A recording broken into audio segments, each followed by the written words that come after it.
Hey everybody, welcome to another edition of Box Seats. I hope you guys can hear me. I hope you guys can. Let me bring in Maurice Smith, comedian. Mo, how you doing, bro? I'm doing all right. And you, how you doing, Frank? You do sound kind of distant. Where you at, man? You look like you in the psych ward or something. They finally got you. Here we go. Is this because your Knicks lost last night? That's what this is? Ain't got Because your nothing to Knicks? do with that. Ain't got nothing to do with that. You like you in the institution. Yeah, I'm in the institution. I'm in the institution of Starbucks. Why? Why? Why does it look like I'm getting cut off on the camera? I don't know. I don't know. My man Maurice, my man Howie Bell's in the building. How you doing, Howie? Oh man, I'm good, man. I'm good. I'm laughing at the psych ward. I'm good, bro. All is Yeah, well. yeah, you know what I mean. Like I always get these jokes when the Knicks lose. You know what I mean? From Knicks, but I'm used to that. I'm used to that. My man Jason, filmmaker Jason Hayes in the building. Jay, how you doing, sir? Hey, what's up? But What up? What up? And I'm not gonna and lie my though, man, Mo. I mean, it do seem like Nurse Ratchet is in the background somewhere. I know, man. see, See, I ain't the all only right, let one. me I show ain't the y'all. only See, one. this is Starbucks. You see what I'm saying? This is Starbucks. So beside the, I'm sitting and chilling in Starbucks. Kev, how you doing, sir?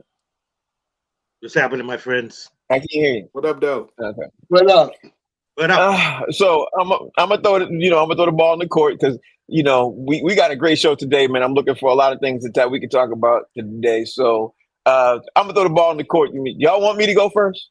yeah, I think you do. yeah. Tee it off. All right. Let me set this thing up right like I normally do, and I'm gonna make sure I get this thing right with the banners and everything else. So I think we should start off first with, let me see, the top five heaviest gifted athletes. I mean, we're gonna do the zestiest. We're gonna come to that, but I want to get you guys mine top five, and I'm gonna go with number five for me is Mr. Vince Wilfork. Used to play for the New England Patriots. There are people out there who are not even sure what Vince Wilfork looked like he did and what he did and what he could do and everything else. Let me drop this little something for you real quick. With a game changer down to the San Diego 30. Probably. You see what Vince Wilfork was doing? That's what Vince Wilfork was doing. Like I got to give hands with him. Number four for me is Albert Hainsworth. I think everybody knows Big Al. You know what he was doing. A man who's probably known for stomping on people's heads. Then you got number three for me is Tony Mandarich. He was 6'6", 315 pounds.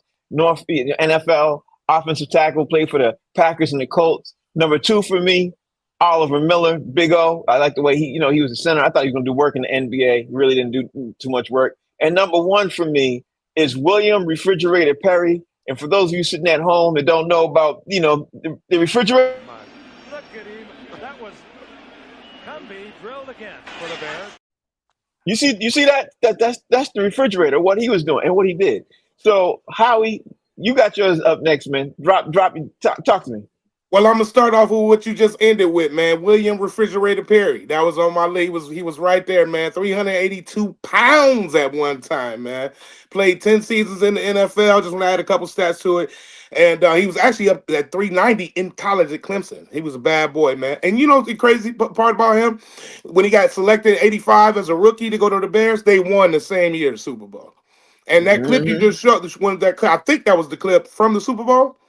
Yeah, it I was think when he that ran, when was. he ran in and got that TD, that He, touchdown from the he, Super he was Bowl. he was a rookie that year. Yep. Wow. Yeah, All right. And so we got my man Michael Jasper. I don't know if you ever heard of him. Played for the Buffalo Bills. He was 375 pounds, and he was a bad boy, man. At one point in time, he was 450. So he was a bad boy. He came out of Bethel College in Tennessee, and he ran a 5.58 in the 40-yard dash. So that's a bad boy right there. That heavy, man. Shaquille O'Neal. Gotta go with that, man. At one point in time, Shaquille O'Neal got up to 371 pounds and won a mm-hmm. championship at that weight. And just for him to play for 19 seasons, basically a big boy like that and very mobile, he had to make the list. Um, Yao Ming. Yao Ming was 310 pounds. Man, he was 7'6" man. Y'all remember Yao Ming? He played in the Chinese basketball league, and he came over and he played, for the Houston Rockets, and he had a great career. Actually played 8 years, and he was an 8-time NBA All-Star as well. So Yao Ming, tall, big fella, and for him to be as heavy as he was, and then to be as good as he was, that was a bad boy. And my last guy, I got Emmanuel Yarbrough. I don't know if y'all know him, but he's the big fella, sumo wrestler. He was 704 pounds. He won multiple Guinness Book of World Records. At one time he won the silver in 92 and in 94, then he won the bronze in 93, and then he became the amateur sumo wrestling champion. So 704 pounds. And as far as Guinness Book of World Records, he was in there because he was the heaviest athlete alive. Yeah, that's a great list. That's a great list. Another comedian got to have a list too. Mo, you got a list, or you got just nothing but jokes? No, I got a list. And when I looked it up, so first of all, I just want to say I felt like Jamie Foxx in the movie Ray when they showed Jamie Foxx the 8-track recorder when Frank all of a sudden started showing video. Whoa, Nelly! When we get video clips, how come I can't show a video clip? I want to. Well, if you do your homework, you can get some video clips, bro. But we'll work on that. You got to do your homework in time. Anyway, number 5 for me, Babe Ruth. Babe Ruth was a big, fat, sloppy, big drinking, hot dog eating, woman chasing, but he hit home runs. And before he left to go to the Yankees, he was a real serious pitcher. He was doing this. He was doing it for real. It ain't like Babe Ruth was just fat and sloppy and didn't do nothing. He held the home run title for a long time. CC Sabathia. Good pick. Yeah. We all watched CC hurl that ball over the plate, and he was a dominant pitcher. But man, listen, I don't know. He was big. He was a big boy. I ain't got no weight on him like y'all did, but he was a big boy. He's really thin now too. So, yeah. Escalade Troy Jackson, the brother of Mark Jackson. He was famous for playing in the And One mixtape tour. That boy could ball. He had to be 350 plus and was still dunking in those things. He was making moves for no reason at all. He was just doing it. Tony Siragusa. I picked Tony Siragusa because listen. Yeah. That boy, no matter what you say about him, he was laying on his feet as a nose tackle in the NFL. And my number 1 pick of them all, I hope I say the name right, Gabourey Sidibe, a.k.a. Precious, when she took that chicken and ran out.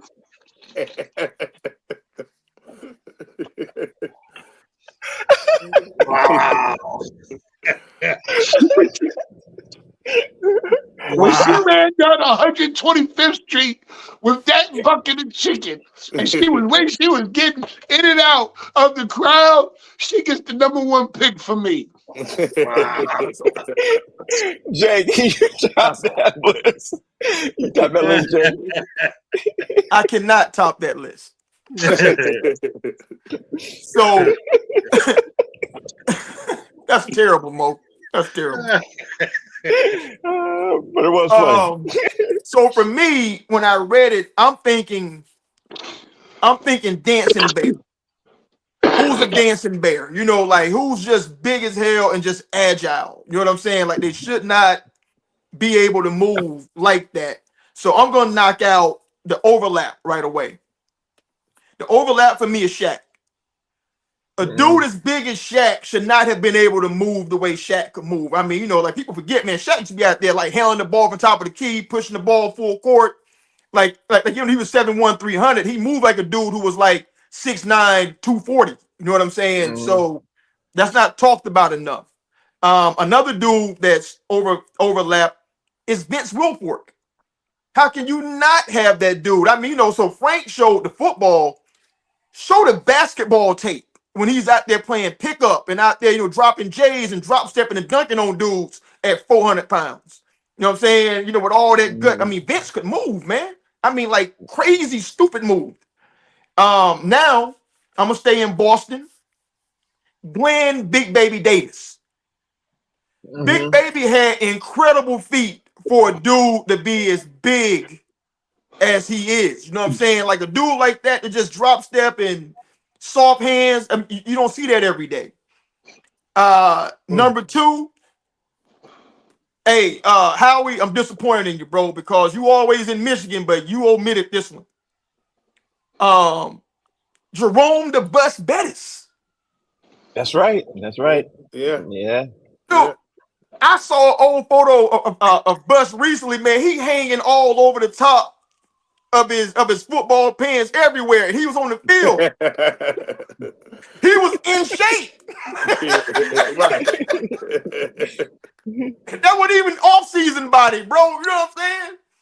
But Bus, he getting that hole, bro. He had the feet. You know, he had that vision, man. You know, and dudes rarely ran him down, you know, from behind, especially early in his career. So, I mean, you know, to me, Bus is a freak of an athlete, man. And number one, Zion Williamson.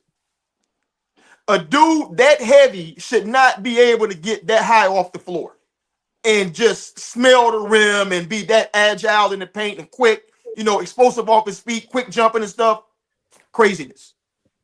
Yeah, I absolutely like that, bro. That's a great list, man. I like that. All right, so let's see. Howie did his, Mo did his, Kev, you got to do yours. All right. I'm going to start with the overlap.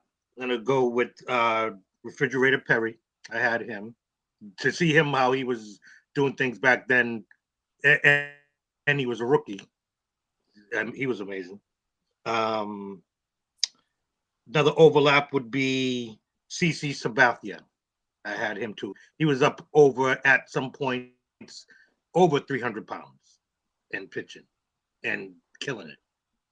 I'm going to go with Bob Sapp in my number 3. That dude's just plain big, huge. He wasn't fat, but he was big. He was 390. He was over 390 at some points. Could move like that. Wow. And I have Eric Ash. People better know him as Butterbean. Butterbean. He was 425 pounds and was lighting people up. And looked all at it. There you go. That's mine. Okay, so in That's order to 5, keep right? this thing Right? moving, huh? I said that was 5, right? Yeah, Yep, that's fine. I think that was 5. Yeah, that's fine. That's fine. That's why I said, okay, in order to keep everything rolling, everything else, let's see. I'm going down my list, guys. Going down my list.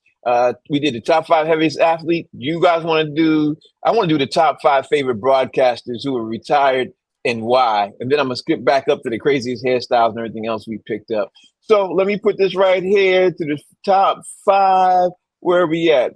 Best athlete broadcasters. So, okay, since I'm the guy.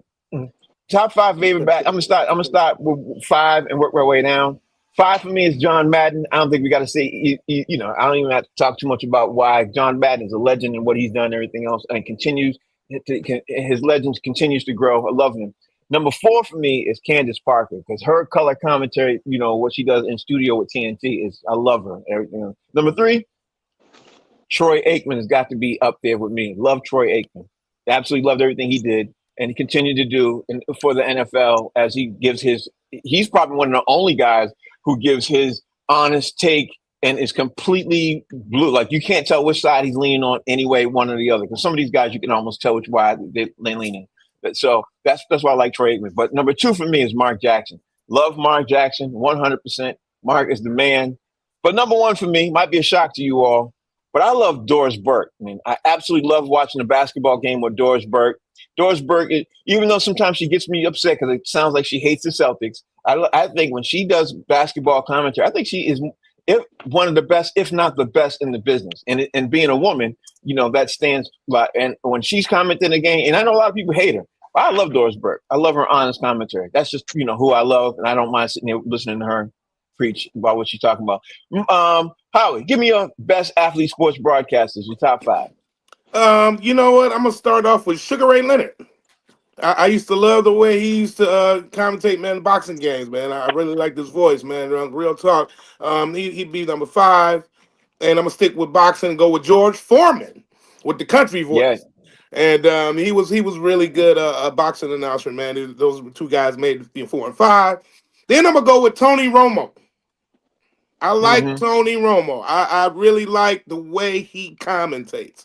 I like his play-by-play, and I think that he does a really good job of kind of keeping people interested. You know what I'm saying? In the game, and kind of bringing up things that he would do. Oh, watch, this is what he's about to do, and they would do it. Tony Romo's really good at that. And then I'm gonna go with Bob Uecker, the all famous Bob Uecker. Mr. Baseball. Oh man, Mr. Baseball, man. He actually broadcast, I didn't know this, 54 seasons as a broadcaster with the Brewers.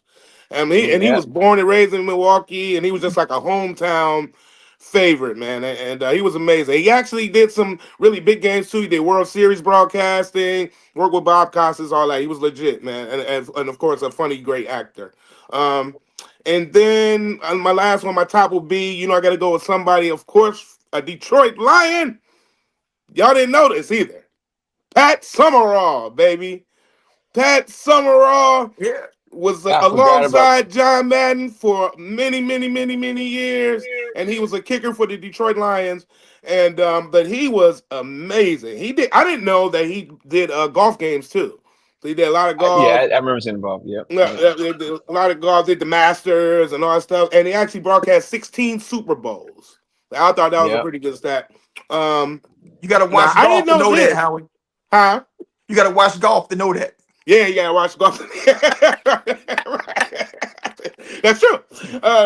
And you know what? I didn't know this is a fun fact. His daughter Susie Willis is Donald Trump's chief of staff. Wow. Yes. Didn't know that. Wiles or Will. I think it's Wiles. Removing Pat Summerall from my list.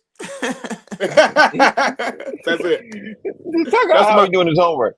I like how he's doing his homework. All right, Mo, give me your homework. Let me see what you do. Let me see what you're working with. My number five is someone who I just started liking and I've been watching her, Monica McNutt. She does the radio broadcast for the New York Knicks. She's on ESPN a lot when they do the basketball analyst with Stephen A. Jackson and on First Take. So Monica McNutt, she does it. I think she does it real well. My next one, Michael Strahan. I like what he does when he's in the studio on Fox with them when they doing the pregame show and the halftime show.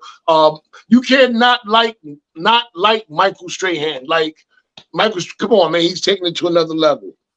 One who's just been doing it, I guess you could say I'm picking on the New York ones, Jamal Crawford. Jamal Crawford is, recently retired. They got him doing a lot of the Knicks games recently. I think he's done some national televised games also, because he has a lot of stories to tell. And he's played with a lot of people that's still in the league. Because, Jamal was just playing yesterday. He just retired yesterday. So he was in there playing with a lot of these guys. So he has a lot to say, a lot of background that he goes with his games. And Jamal did a lot of things in the league that was setting records that were trying to be approached now. And Mark Jackson, of course, I have him. And my number one guy, Phil Rizzuto, the announcer for the New York Yankees, Mr. Holy Cow.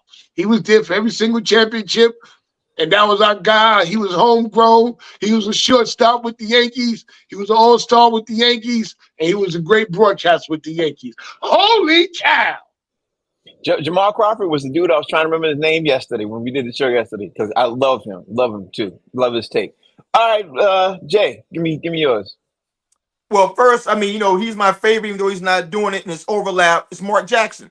He's my favorite color guy to watch NBA games. So you have to wait. Now, I hate to say this because he's a dookie, but Grant Hill's very good, at calling NBA games. So he's a person that I like to see a lot. Boxing wise, I love Roy Jones Jr. like he's really good at explaining boxing, you know, and like explaining how like a Yep, boxer's setting a trap, and he's almost never wrong when he's saying this is what's happening. But I also like how he pushes back to the dudes talking who ain't never boxed. Right? You know, like yeah, you know what I'm saying? He's like, nah, that ain't what yeah, it is. You know what I'm saying? So shut up and yeah. let me tell you what's happening. Which may be why he don't call boxing no more. That probably is. Yeah. And I love Charles Barkley because he Oh, can say literally anything and never be off brand. Like saying anything is his brand. You know, it's so much freedom in that. You know what I'm saying? I mean, this dude can say whatever. So I love Charles Barkley. And being a New Yorker, you know, for the past 20-something years, watching Knick games, you gotta love Walt Clyde Frazier. mhm. Nobody shows up with more ridiculous suits, using completely unnecessary words that the viewing audience has no idea what that word even is. Right? Hey, hold up, your implant. Hold up, implant. You don't be dissing Clyde, man. I'm not You dissing don't Clyde. diss, you don't diss Clyde suits either. Clyde is a fashion statement. He I'm, is I'm a about fashion to. statement for sure. Yeah. Clyde wearing Mo the about to. same suits he was rocking in '69, Mo. That's I'm all just right. saying, He's saving his right? money. And number one, I would say, based on this list, it's Mark Jackson. I love Shannon Sharp, bro. I like the way that he talks football and how funny he is, but also showing that he's a student of the game. Okay. Hmm. All right. I like your list to a certain extent, except I hate Shannon Sharp. So that's that. Kev, give me your list. Give me your list. All right. I'm gonna get the overlaps out of the way. Easy one, Mark Jackson. Everybody loves him because his catchphrases, his knowledge of the game. He's good. Mike Strahan, another bit of an overlap for him.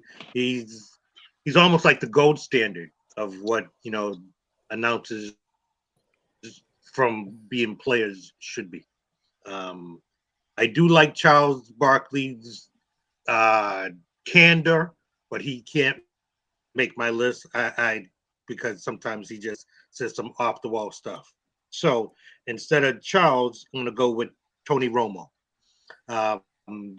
His knowledge of the game, and I like how he breaks it down. And someone said it just a little while ago that he says some things like they're gonna line up like this, and they're gonna set, and they do just that. He knows what he's talking about. Gonna go to baseball, and even though I'm not a fan of his per se, but him calling games or his take on baseball, Alex Rodriguez, he, again, shows his skills and his knowledge, student of the game. I just don't like him. And one of my favorites to listen to as far as basketball is concerned, quiet little dude, but I just like listening to him. I like when he calls games, or not calls games, but when he does his analysis. Eddie House. Yeah, I love Eddie House. I should have I'm put a him on fan. my list too. I'm a fan. Yeah, I love Eddie. Eddie's really good too. We just doing Yeah, local that's- dudes now. No, we weren't, but we We weren't. doing but local. weren't. You get a But free He's nice, bowl though. of chowder, He's nice. talkers. But Jay, but see, Kev, see how Jay put you on blast? Like what we doing local? That's all right. I'll take it. That's okay. We're doing Eddie House. Eddie House is nice, yo. Yeah, Frank, he's good. he doesn't know He's good. what we listen to or how we hear it. Eddie House is Yeah, nice. yeah, he's Live from the good. Boston train station, Eddie House. Here we go. Here we go. Here we go. It's so good. All right. So the next category I definitely wanted to get to before we circle back to a couple of these things is the top 5 athletes that you've met, and you could tell real quick stories because I'm sure a lot of us got a lot of stories. I'm in no particular order. I met Reggie Lewis in college, played ball with him a lot, and Reggie was really cool people with me. And then obviously when he get to the Celtics, we stayed friends, interacted with him all the time when he was playing for the Celtics, ended up meeting him and half the damn team, you know what I mean? And just loved the interaction with him until he died, which was really sad for me at the time.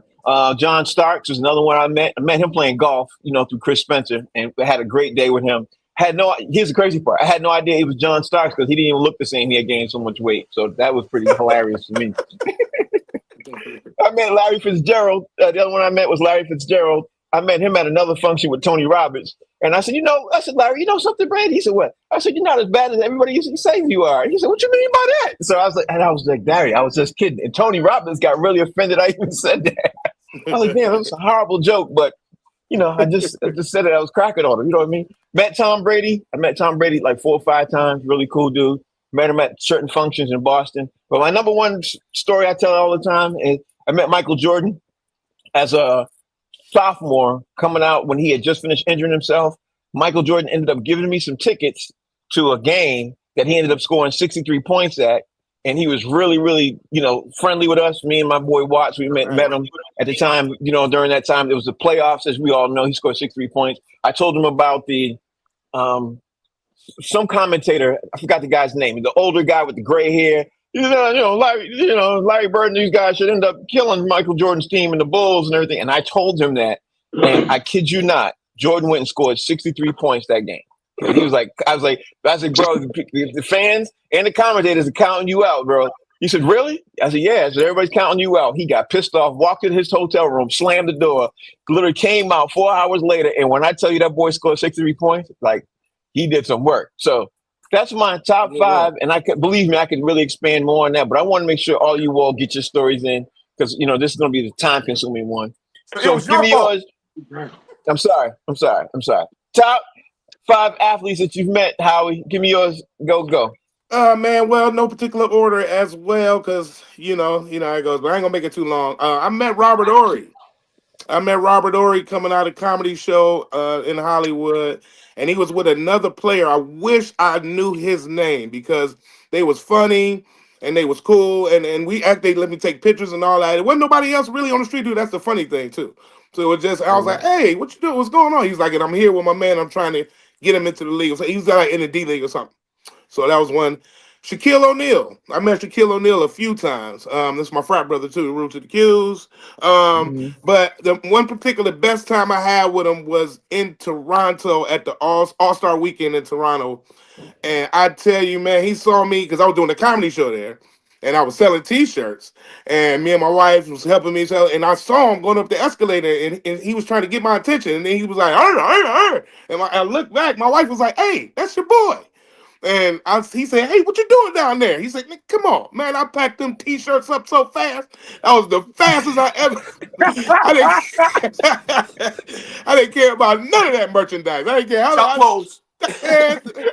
Went upstairs with them, had a ball. There was other players up there. Okay, it was probably one of the best NBA parties I ever went to. VIP, everything. I met Isaiah Thomas when I was doing the Bad Boys, a comedy, like a movie, like not movie, but the show, the premiere for it in New York. And him, Al Sharpton, all kind of people was at this premiere. It's funny, and of course Diddy, and all kind of people. And so, but talking to Isaiah Thomas, but talking to Isaiah Thomas was real cool because as a child, you know what I'm saying, on my childhood stars and meeting him and him laughing and being real proud of me. I remember him being like, "Man, you from Detroit?" He couldn't believe I was a part of it. You know what I'm saying? Like a part of this production. So that was really good seeing him and met, his people he was with, whatever. And so the last one is my partner right now still, which is Herman Moore, who is a ex-wide receiver for the Detroit Lions. And man, that's my boy right there. He actually tried to produce a comedy tour with some comedians from Detroit. He's a real good Detroit guy, man. Real. I mean, just one of the best. The only game, the Lions lost 2 games last season, other than the playoffs. And one of the games I went to, he gave me tickets to, was one of the games we lost. But but that's my boy right there, Herman Moore, and that makes up my list right there. I met Shaq at the Shaq Comedy All Stars too, so he was really nice to meet too. I met him a couple times myself. Yeah, good dude. Good dude. All right, Mo, give me yours. All right, so number 5 for me, I went to high school with Mark Jackson. I would see him every day, holler at him was nothing. He was real approachable, nice dude, everything. I met Shaquille O'Neal up here in Boston. A friend of mine did a giveaway at the Boys Club. It was like for Thanksgiving. And he was able to pick his own staff, so he picked everybody that he knew. And the big thing was when Shaq with the Celtics, he came down to Roxbury to the boys' club, and I got to see what it was like to be famous just for a hot second. Because we're sitting there and it's like all these cameras like right here in my face. I'd never been around this lights flashing and recorders, and it took me back for a second. And we talked and he kicked it with me. Sean Jefferson, Chris Carter, and Vince Wilfork. I think it was Vince Wilfork. It was a big dude. I'm assuming it was him. But when I used to work, when I first moved here in Boston, my first job, I worked for a limo company. And pre 9/11, the limo company had all the limo parking at Logan Airport. One of the spots I had to go to pick up an emergency because they got a flat, and it was those guys for the Patriots. And I drove them all the way out past Foxborough, kick it with them.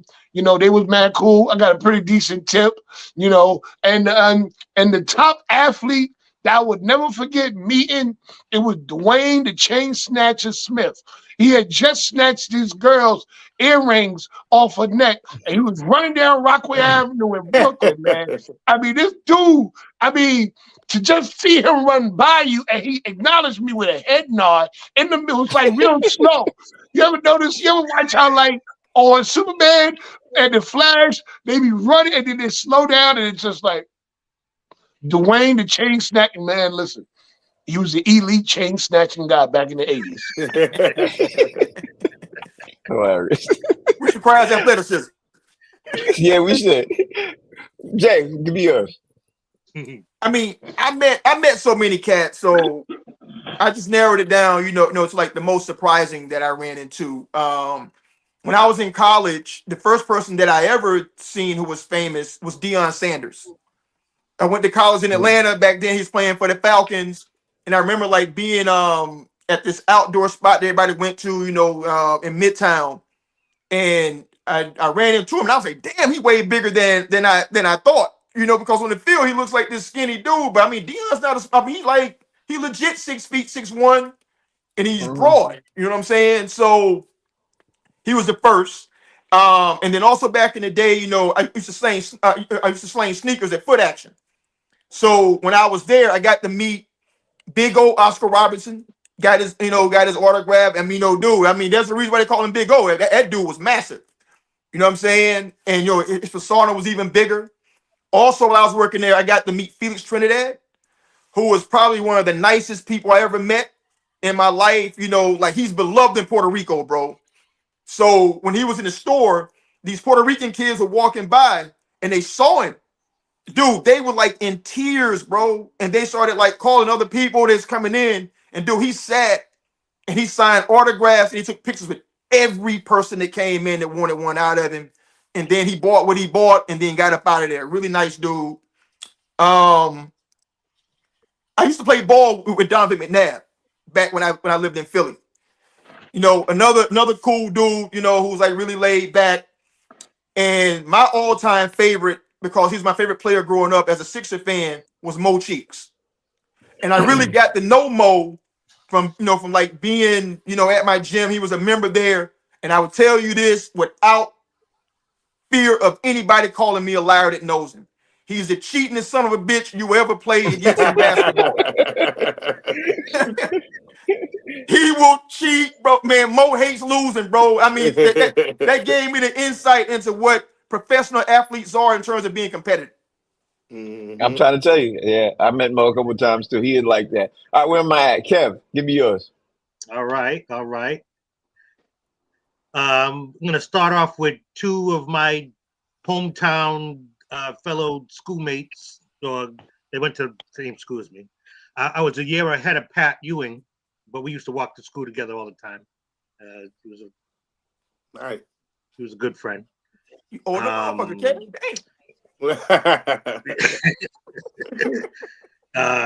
Me and Ramil Robinson, we grew up in the same city, and I was like best friends with his brother.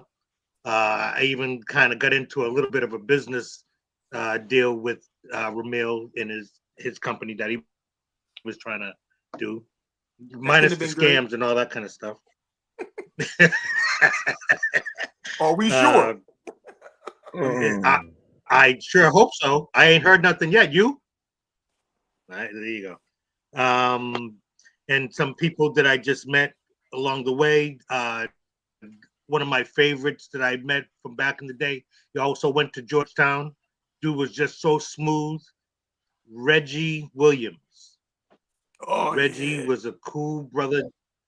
I got to shake his hand and just, chop it up real quick with him. He was just a really nice dude. In that same instance where I met him, I also met my man, Tiny Archibald. all right. Another cool brother. It was like, that was an honor to meet him because I was a major fan of Tiny. And he's not so tiny. And last, No, he's not. no, he ain't. He's not. He's not. But to me, yeah, he was kind of big. But one that I met and I'm enamored with this guy. He's the man to everybody. George the Iceman Gervin. All right. He shook my hand, and his hands were so big it just engulfed my hand like it was a little chestnut. He just, hey, you there, little young fella. I just loved meeting him. He was so cool. That's it. That's my list. That's my 5. Okay, all right. Let's keep it rolling. Keep it rolling. Let me see. The next one I want to do is top 5 wackiest hairstyles. We got to do that. But I'm not. I'm not going first. I'm not going first. I'm not going first. I'm not going first. How is you up, man? I'm not going first. All right, How no problem. yours? It's all good, my brother. I got you, brother. I'll go ahead and pinch Thank it you. for you. It's all good, Thank you. man. There's no particular order for these because they are crazy. But when Jason Kidd had that blonde, small little baby, you remember that year he decided to do that? I forgot about that, bro. I forgot about that. I don't know what he was thinking about. I can't get that out my head for some reason, man. Every time I think about him, it was like, man, remember that year he had that blonde? Probably one of the most you guys may have this Chris Anderson, the Birdman. Mm-hmm. He was sweet. He Yep. had this, he had all kinds. He didn't just have the mohawk, but one time he had like spikes. You know what I'm saying? Like he was doing it. He had all kind of like wow. He was known for some weird, wacky hairstyles.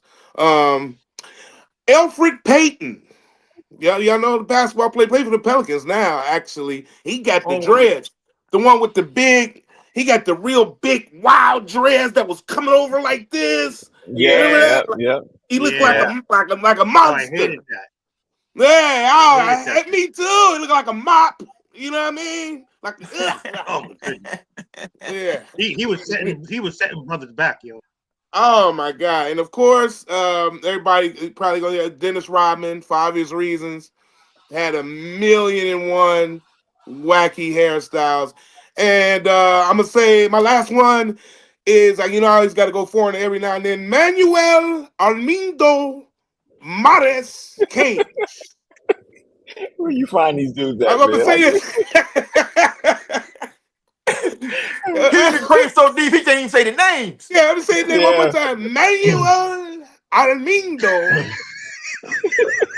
Mares King. And he's a retired Angolian football, or we call it soccer player. And he was known for having like a shaved head, but in the front he had like this like caterpillars, he called them. And it was like right in the front, and it was just like right here only. And like everything else was bald, and literally right here he had like the worst caterpillar bang. He had like a caterpillar bang. Read a picture, man. God, oh, read a picture of that. Yeah, we need pictures. Look. Yeah, send me the picture. I'll upload it. Send the picture. Mo, give me yours. All right, number 1, AC Green. He probably still wearing the Jerry curl. He had that curl long when the curl was open. He had that Jerry curl, man. He was like when the Cherries kids. Y'all can't tell me AC Green, great basketball player. First ballot, what's in your first ballot Hall of Famer? Everything. But that hit dude, that Boy. and right behind him is Eric Dickinson with that Jerry curl. Remember Dickinson had the Jerry curl too with the goggles on? Both of them look like they're coming out of Crenshaw, coming out of Slauson Swap Meet, something like that. Both in LA, coincidentally. Yeah. Wow. Of course, I picked Dennis Rodman. Everybody gonna pick Rodman, but I just want to pick somebody with a terrible hair with too much money. LeBron James. Ain't no way in the world he's here for all these years. Listen, he had money before he got out of high school. He could have had hair plugs back then. His hairline been way back. His hairline go way back to his elementary school days. I swear to God. His hairline is so far back, they can't even find his hairline. They can find his mama pregnancy test before they can find his hairline. Listen, man, I'm telling you. Anthony Mason. Anthony Mason. I don't know. I loved Anthony Mason when he played for the Knicks. But when he used to get that crazy mess cut on the side of his head, you ever watch Anthony Mason back in the day? Yeah. He got all these wild ass haircuts. I'd be like, what is Mace? That lets you know he has some kind of issues. Great ball player, but I don't know. Between him, AC Green, and the Jerry Curl boys, woo, man, that's my list. That was funny. That was fun. Jay, I don't know how you top that. Hey, I don't. Yeah. So, Dennis Rodman, obviously, bro. I mean, he had like blonde with tiger paws and all that green, whatever. You got to have him on there. Another one is I had Birdman on there too. With the faux hawk and all the things that he used to do. So to get those out the way. But number 3, it has to be Jimmy Butler when he showed up looking like Debbie. Jermaine O'Neal. I mean not Jermaine O'Neal, who was the singer that sang we have to take our clothes off? Jermaine Stewart. Jermaine He Stewart. looked like a broke ass Jermaine Stewart with split ends. That to this day, when I see that dude, I still cringe a little bit every time I see that video from that. And then, of course, you got to go with Travis Kelce with the State Trooper special. Like at first, he was the sister, man. He had the bald fade, it was blended. He got with your girl. Now all of a sudden, he got the State Trooper special with the buzz cut and the big ass porn stash. You know what I'm saying? So you gotta put him on there, bro. I mean, just for the follow. And number 1 nastiest hairstyle ever, Kimbo Slice, bro. Yeah. Kimbo Slice had the beard up to here and out to here, and all this in the middle gone, bro. Yeah. Afro, and nothing. And I think he had a ducktail at one point. It don't get nastier than that, bro. I think he did that on purpose. He wanted somebody to say something. He wanted somebody to say something so he could hit him. He was waiting for somebody to say something. Who you think said something about his hair? Nobody said nothing about his hair. Nobody. Bro. Yeah, nobody at all. Was filthy, bro. Oh, man. That was a good one, Kimbo Slice. I forgot about his hair. That is true. Go ahead, Kev. Okay, I'm gonna go with there are gonna be 3 obvious ones, so I'll leave them for last. But first one I'm gonna go with Don King. Don King has had that crown forever, and it's still crazy looking to me.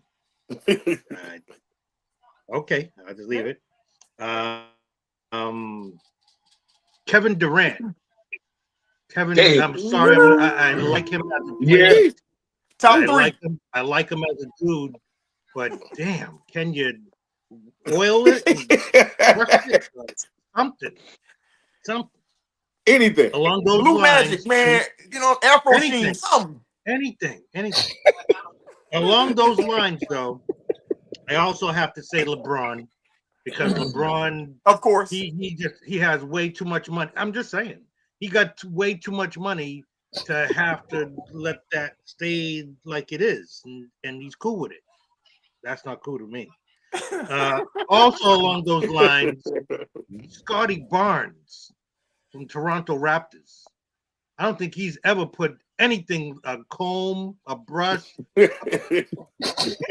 nothing. Nothing has ever touched that head. And my last one would be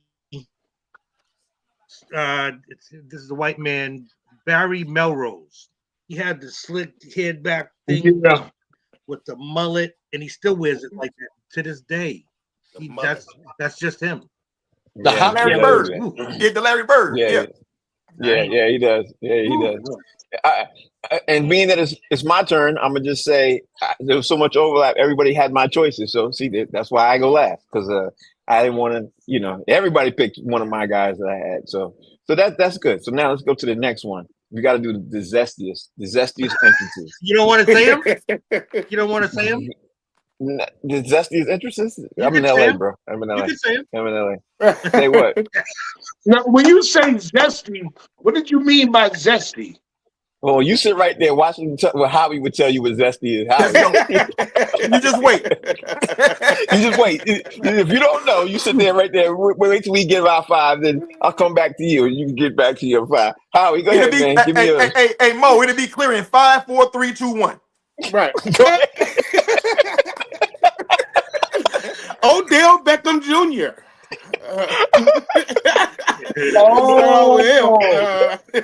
Now you know. Oh my God. He came through one time with some I don't know what he had on, some kind of like flaring looking plaidish mixture. Jason said 5, 4, 3, 2, 1. Go ahead, Howie. I'm sorry. Hey, look, and I was right on cue. Odell Beckham Jr. Yeah, exactly. That's why I laughed. And listen, I don't know. He just was coming through looking like a bad bitch, and with the big purse under his arm. Oh God, man, that purse, man, it was just a purse. It's like a big beach bag, like a woman's beach bag. Russell Westbrook. I know we talk about him a lot, but I just can't get over him walking through that tunnel with that skirt on and that small blazer. That went through me.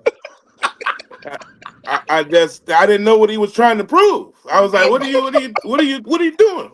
You know what I'm saying? Skirt on in them small blazer. Yeah, I don't know if y'all remember that. It's a classic. Yeah. I remember it. Oh my God. And of course, Deebo Samuels, without question, made the list. He made a few of these kind of lists. Right. Like, which one? Man, he had on this black outfit one time with like these shoes. See, this is what he need the pictures for. He had the shoes with the short black socks. And he looked like he had on some sheer pantyhose. I don't know, man. He had a skirt on too, but it was like a mini skirt, like /skirt shorts. And he had on he had the tight leather jackets. He had the tight short. Y'all got a picture of this? Y'all got a picture of this? And he got the purse under his arm. It's like a purse. Like he's walking in and he's switching. He looked like he was on his way to file divorce.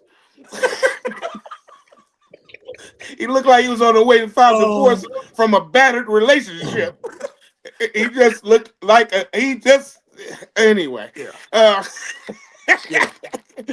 Dennis Rodman came in. Of course, he made the double. Yeah, he made the list. He came in one time with a gold blouse, with rayon blouse, silk, whatever it was, and it was open and tied up at the bottom. Oh man! And he had the tight belly ring. No man, he had the tight velour pants. It just and the last one, I don't take up too much time. The last one, zestiest intros to a game. Isaiah Thomas and Magic Johnson kissing before the game.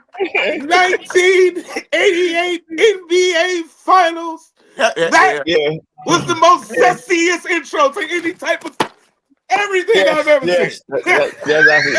That's a good list. That's a good list. Because everybody was like, "What the hell is that we Like, watching?" what is that? Yeah. So Mo, That's my you list. understand what we're doing now? Mo, you get it Yeah, I now? understand. I understand now. Okay. I understand now. I'm kind of a little bit behind the curve. When you said zesty, I was like sitting back, like, did he stink? Or then I'm thinking, like, I don't know. No. I had something completely different. But I'm off So you the want me to top come of back my to you? head. You want me Huh? to come back to you? You want me Yeah, to come come back back to you? to me. Come back to me. Yeah, I'll come back to you. All right. Jay, give me yours. Well, for me, Russell Westbrook for sure. You know what I'm saying, bro? And I can think about 15 different outfits that qualifies. So I'll just ride with, what Howie said. He said the black skirt. I'm gonna ride with the plaid skirt because he did it more than one time, bro. He had this one with plaid. You know what I'm saying? Now, also, I gotta have Debo. But how we talked about the black outfit, I'm talking about the denim extra medium bodysuit he was wearing, Lord. bro. And he had the Louis Vuitton bag tucked under his arm. It's just the way he walks that makes it zesty, bro. Yeah. You know what I'm saying? Like, oh, I mean, damn, Debo, at least walk a little different. You know what I'm saying? You know, like untuck your nuts or Yeah. something. At least walk like you in the NFL, bro. For real. Just, Yeah, yeah. untuck your At least. nuts. You know? Yeah. Oh. Now, James Harden arrived with one of the sassiest short pantsuits I've ever seen. Man. Short, I mean, the shorts was like above the thigh, and he had like a matching like snakeskin shirt print that matched the shorts, and he had on low ankle socks. Terrible, bro. I mean, the way he was walking with his head back, you know how he walked weird too, bro. That was terrible for him. And number one for me was D Wade showing up with the tight fitting suit with the high waters. He had a purse, but what made it zesty was he had a young white boy standing next to him carrying the purse for him. Oh. Yeah. You know what I'm saying? Yeah. Craziness. Yeah. So Mo, you ready for yours? Or Yeah, you need some more I time? don't know if I can have 5, but right now, off the top of my head, real zesty, WWF, Leaping Lenny Poffo. Don't know who that is. But go ahead. I remember Leaping Okay. Lenny. Anyway, moving right along. The zestiest entrance, another wrestler, Dusty Rhodes. This dude had all the flair. The American Y'all Dream. remember when Dusty Rhodes would come out? You be sitting back for a With the while. I was feather wondering, like, is that somebody's uncle or aunt? I don't know. Is that fat uncle or fat aunt? Dusty Rhodes used to come out. It was a show. He put on a real live show. Y'all talk about particular outfits. I don't know how none of y'all talk about that double-breasted short set LeBron James wore with the purse that time when he was going into the game. Y'all remember that one? He Yeah. got all. Matter of fact, they talked about that outfit longer than they talked about the game he played that night. And I think his response was like the purse cost like X amount of I'm gonna just say something like $10,000 or whatever. Yeah. I mean, we got all the other ones, the Magic Johnson and Isaiah Thomas. Yeah, that was a little. I was a young kid back in the day saying, we don't do that in the basketball court where I play at. We just shake hands and that's it. So that time, Okay. I understand what zesty means. I thought it was a Midwest thing. Yeah. Wow. Okay, maybe that's what they do in the Midwest. I don't know. Wow. But you know what's funny? Then Isaiah Thomas and Magic Johnson fell out like they was real lovers, and they got mad at each other. Yeah. Go ahead, Kevin. Give me your list. Looking at the time, man. You got 6 minutes. Go ahead. All right. I'll get with the overlaps real quick. Gonna say, the overlap would be Russell Westbrook with that he had on a jeans outfit, and it looked like a dress, but it was really big bell bottoms. It was jeans outfit. He's a mess.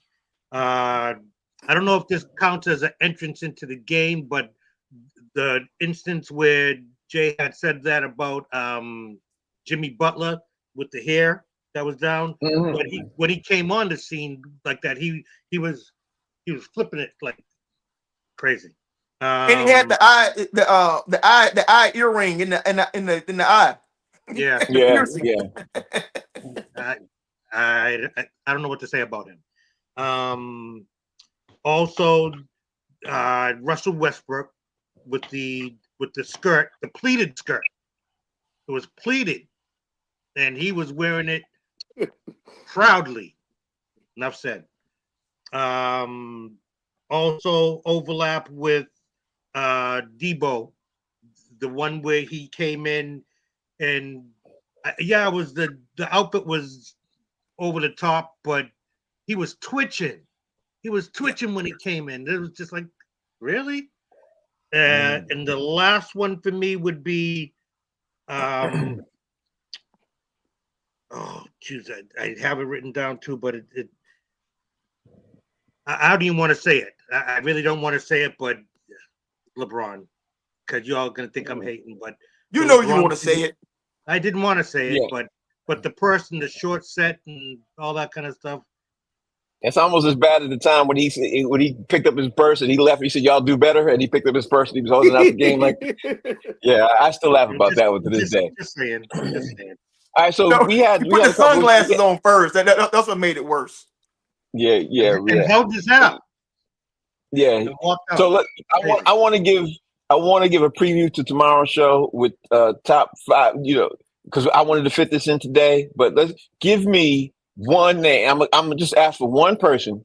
We want to obviously talk about top 5 all-time best favorite ball handlers and everything else. But give me one person, and then we'll do the rest of them tomorrow. We can dive back in tomorrow. I'm going to say I like White Chocolate. Jason Williams. I like him. He ain't my favorite. I got to give my list tomorrow my favorite.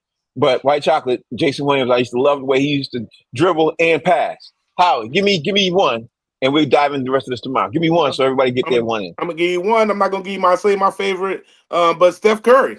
I mean, one of the best ball handlers of all time. Yeah. Okay, that's yours. Mo, give me one of yours. Mike Bibby. I'm going to give you Mike Bibby. I like the way Mike Bibby handled the ball, and he did his thing when he was out there. He sure did. Let's see. Jay, give me your one. Like for me, I did 7, so I'm gonna give you a cast off. Underrated, Steve Nash.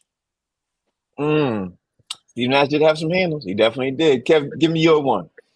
Not my favorite, but I love his handle nonetheless. Kyrie. Yeah. Right. Yeah.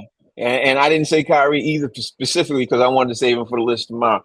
So, okay, guys. So that's the show. Howie, tell everybody out there how they can follow you, bro. Howie Bizzell, HOWIE-BIZZELL, or you can always type it in your search engine and put in Howie Bell. Here it is, my man Mo, the other comedian on the panel. Maurice Smith on Facebook, Dysfunctional Ref, and Mo_comic on Instagram, baby. There it is. My man Jason Hayes in the building, filmmaker. Jay, tell everybody out there they can follow you. At JD Hayes, right here, man. Fan base. There it is. Kev Lane on Humor Mill. Box seats, baby. Here it is. Okay, y'all. Thank you all for watching. We will be back tomorrow, 5 o'clock Eastern time, 2 p.m. Western time. We're going to obviously touch into our 5 favorite, but I got a couple of great questions that I got lined up for tomorrow's show. You're not going to want to miss it. Make sure you tune in to Humor Mill to see the show. The show's called Box Seats. We'll see you all tomorrow. Thanks for watching. Great show, guys.